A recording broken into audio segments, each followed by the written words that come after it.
Three amigos, but that really should be three amigas in the 11-strong independence group. I started by asking her when she first felt uneasy at remaining in a political party she has called home for 2 decades.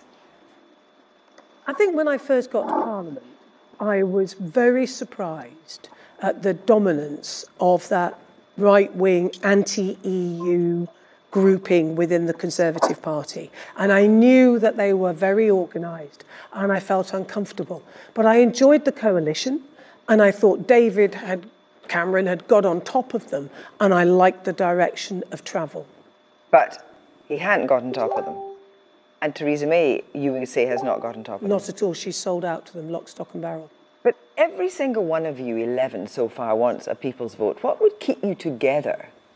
If indeed there was to be a people's vote after that. After Brexit, what would keep you together? Oh, absolutely, the shared values and the shared principles. I mean, it's almost difficult to articulate because it's just so obvious to us. And that's why we've come together. But Chuka Umunna called the economic policies of the government that you were in disastrous.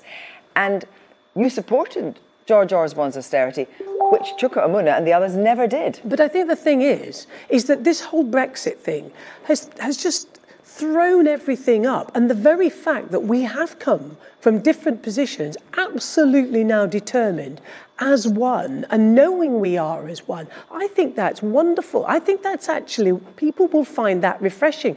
And if I may say, churning over the past is the old way of doing politics, because one of the things that everybody's going to have to get to grips with is that we are not inherently, none of us are tribal politicians. You're 11 people in the wilderness now, unable to shape policy, for example, in your Conservative government. Well, I have to say I've not been shaping policy in the Conservative Party since Theresa got elected. And she has always capitulated to the ERG.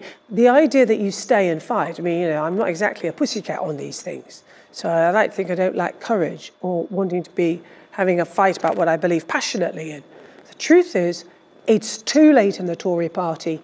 It has clearly set its course in a way that has left people like me behind. So you want to be a broad church. You don't mind if people come to join you that don't exactly agree with you on policy. What is the kind of leap? Sorry, we don't have any policy. We're not a political party. I was about to say, well, you're not a political party, but you'll eventually have to stand for something. You'll have to become a political party. But it's those shared values, and it's really weird. Wait a minute, you can't have the party of shared values. No. All these things, I have no doubt, will happen and come about. That is not, if I may say, you're still stuck in the old way of doing things. This is something new and different. The thing that unites us is not just the values and the principles, but it's the fact that we are not tribal. But we need to know what you're for, not what you're against. But you do know what we're for. And what presumably you're for are not just policies on Brexit, but if you were to stick together... We believe in sound economic policies and a sound economy that can fund first-class public services. We know that. We're tolerant. We believe in all those principles. Where are you in taxation? Do you believe on low taxation? Do you believe in high taxation? Where do you believe in public spending? I think what we believe in, and we've not even had these conversations yet. But, hang on, what happens when you have them and you don't necessarily agree? You cannot speculate like that. We just know between us as a group that we have these common values and these common principles, and they guide us in our political life, and we've recognised them in each other, and they've brought us together. Then we're in a situation now that there is 11 of you. In order to actually make any difference, you're going to have to get to 36 members to qualify for third party and to qualify for money, PM's, Qs and so forth. Would you merge with the Lib Dems? No, we want people to come to us. So it's only if the Lib Dems abandon their position and come to you? It's not their position. I think we all recognise there are problems in all the political parties. And one of the things, because obviously I'm old enough to remember the SDP, one of the mistakes that happened was it got ground down by all this procedural and processing stuff. We say, come and join us. That's what I said today.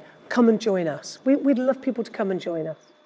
Do you feel let down by Theresa May? Because I wonder, indeed, what kind of conversations you've had with her. Have you ever pleaded with her to change direction, to listen to the centre of the party? You have had that conversation? Absolutely. And what happened?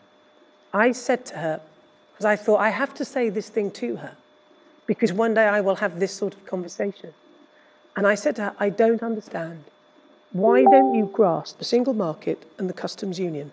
You know it's what British business needs, and you know it will solve the problem over the border between the Republic and Northern Ireland. And you can win it in Parliament. And I said it to her, and she almost looked at me as if I was alien. And I thought, you just don't get this, do you? The only reason why she will not agree to the single market is because of free movement of people. And I think what's really worried me about Theresa, and she has history in the Home Office that supports this, because I'm an old barrister, I look at the evidence, and I think she's got a problem with immigration. I really, honestly do. I mean, not even policy, I mean personal. Oh yeah, I think she just has a thing about immigration, and I don't know where the hell that's come from, because in a modern Conservative party, when you again look at the evidence, you know, if we don't have all these people that come and do all this work in our country, who on earth is going to do it? Anna Soubry, thank you very much.